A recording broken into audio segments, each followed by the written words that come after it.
What's up, all you wonderful, strange people that keep watching videos of a guy's bookcases? Pretty glad to know you're out there. I want to show you something crazy that happened. It's so funny to me. I mean, it's sad, but it's also kind of funny. I'll have to film it in the daylight. A bird hit this window, and there's a perfect impression of a bird on the window in like feather oil. The wings, the beak, the face, everything. It's funny. Books really are a big part of my life. They cause me problems. Like that car repair the other day that probably resulted from driving over a speed bump in a neighborhood looking for free boxes. I just found out that I have a hold on getting my transcript from my college, from UNM, unless I pay some huge bill for library books checked out in 2015 and never returned. I don't remember these. They're all kids' books, so I'm like, Anyway, UNM, of course, goes straight to collections because they love their alumni so much. And then they sent me a list of these 6 books, and they're like, if you can find replacements for them. So I've put together this crate of kids' books out of the larger kids' collection. Ones that I know they weren't particularly attached to. Out of here. And I'll go to the to Zimmerman Library tomorrow and be like, take these. Give me my transcripts. Prism of the Queen. What's up, kitty?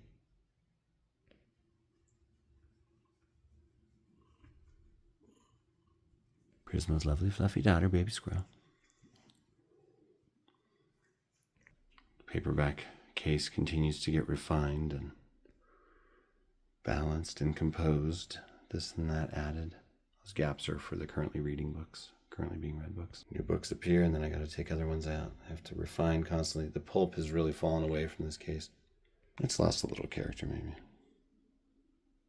but gained in literary density. Depth of feeling, one might say. Currently reading these 4 paperbacks. Anyway, Farewell to Arms, that is like a month a week over so much time. Adventures of Sherlock Holmes, I read most of that with the class. We'll finish it. Housemaid of Dawn, about a third of the way through that. It's so good. No, I'm halfway through that. It's great. Lonesome Dove, my friend Doug just gave me. He's reading it too. Had a nice lunch with him and his GF, Tiffany. Super cool people in a new house out in Rio Rancho. And I know this is a good story because I've read it before. Or not read it, seen the miniseries. Lonesome Dove. I think he lived in New Mexico. I gotta double check that. McMurtry. Pretty sure he did. Oh, and I gotta read The Secret Share before the end of the month. Because I'm reading that every month of 2025. Alongside this Reader's Guide to Joseph Conrad. But let's look at some more nonfiction. Oh, real quick. Just got these from a free box. I couldn't believe it. A free box in a part of town I'm never in. After I was leaving that lunch with Doug, I stopped at one en route to here.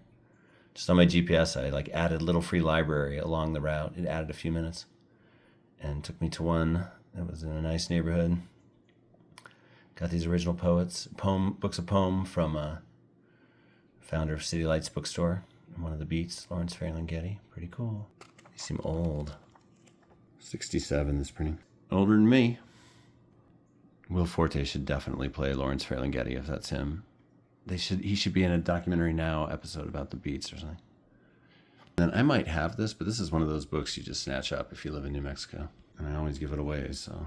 I mean, you gotta have guidebooks. You want to know what the critters are. Right there, New Home. Cool, I don't think I have that book anymore, so that's great. Cats love this fountain, and it's good for their health, but I don't like that I live in a constantly dripping cave all the time. I like silence. I guess it's fine. Guess I'll put these in nonfiction. I bet they're nonfiction-y. I mean, think about it. Would you put Howl from Allen Ginsberg in nonfiction or fiction? If you didn't have a poetry section and you had to choose. He's just talking about him and his friends. That's why Kurt Vonnegut scoffed at him. He was all, you didn't see the best minds of your generation. They're not in the humanities. Which I thought was very negative. There's some pretty brilliant minds in the humanities. Why is your mind better if you can do math and stuff? There's all kinds of different ways to think and different things to think about. It's got a very nice letter from Oliver Sacks with a positive quote about my book, which I gave him when he was at doing a book event. He wrote me a letter on a stationery. I still have it. Praised the writing in the book, said he read it on the plane. Yeah! You better bet that was in some press kits. Let's look at this. This case itself is pretty cool. It's not optimally used in the apartment where it is because it's a 3-sided bookcase. In the house before this, it occupied kind of a sticking out hallway position in a narrow area. It was perfect. Walking from the front living room into the dining room and kitchen area. And then I had a paperback bookcase on top of it, so it was a little tower of books there. But I got this case at a yard sale about a mile away from that house, and I've always meant to follow up on this conversation that I had, because I was talking with the guy that I bought it from, and he said it had been his mom's, and she was this crazy scholar, I mean, like an amazing scholar, who spent her whole life writing like something like a 14-volume giant masterwork about symbols and the history of symbols throughout human history. I'm like, that's a fantastic topic. I bought books on that before. I'd love to read an exhaustive Volmanesque attack, on the subject. That's so awesome. So I've always felt like this book's case is a little special because it was owned by someone serious like that. If I ever get a platform and I remember to do so, I'd like to track down that book. The son says he still has it. I think he said he has it printed out and on like floppy disks or something. But love this case. Everyone loves this case. My neighbor was commenting on it recently. It's like interesting and weird, and very practical to have a 3-sided bookcase. If you have the right spot to put it in. Currently, you can see like these Southwestern books if you sit by the couch. I didn't feel like I could use the bottom one, but that could probably change as the collection grows, like collections do. Collections are like invasive fishes placed in reservoirs. They'll grow to their size, to the size of whatever reservoir. I mean, not to fill the reservoir, but if the habitat's big enough to support them, they'll just keep growing. I've written some good articles on giant catfish myths in the West. I think my chapter on Lake Powell in my work has the most information ever collected on stories like that in any work on that subject. And then I've written also about giant catfish in Elephant Butte. I'll text her in 10 minutes. My daughter Anne just said, "Hi, Dado." That's nice. My kids check in on me. They know I'm a mess. Sigh. Looked at this once before somewhere else. Stolen Sharpie Revolution. 2. I met this cool author, Alex Reck, from the Chicago zine scene. Good to have if you ever write a zine. The Wisdom of Confucius. Got that from a free box recently, so I looked at that too. Ditto this beautiful book. Yeah! The Family Life of Ralph Jocelyn. From 1641 to 1683. Amazing.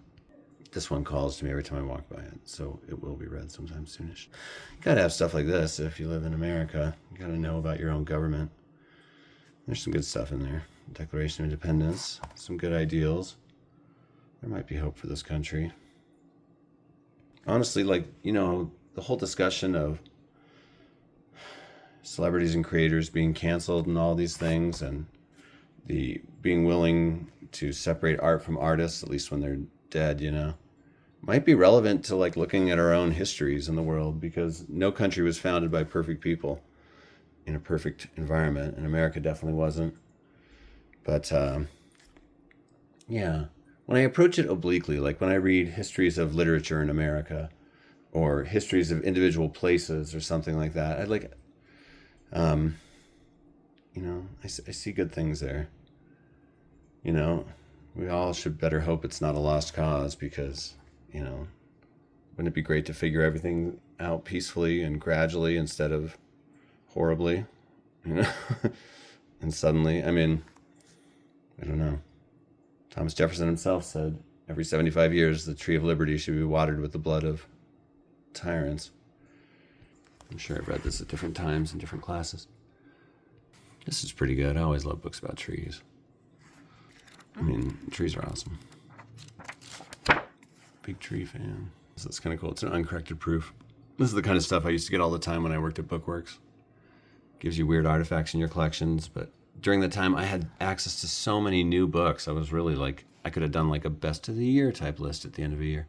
Very unusual in my reading life. Here's a document about the wreck of the whale ship Essex. It inspired Moby Dick. Oh, this is from Owen Chase, First Mate. This is one of the primary documents. Yeah, I went crazy on this story. I got everything on it. I was like, there's something here. I want to know it all. This looks very cool. Aside from that incredible cover.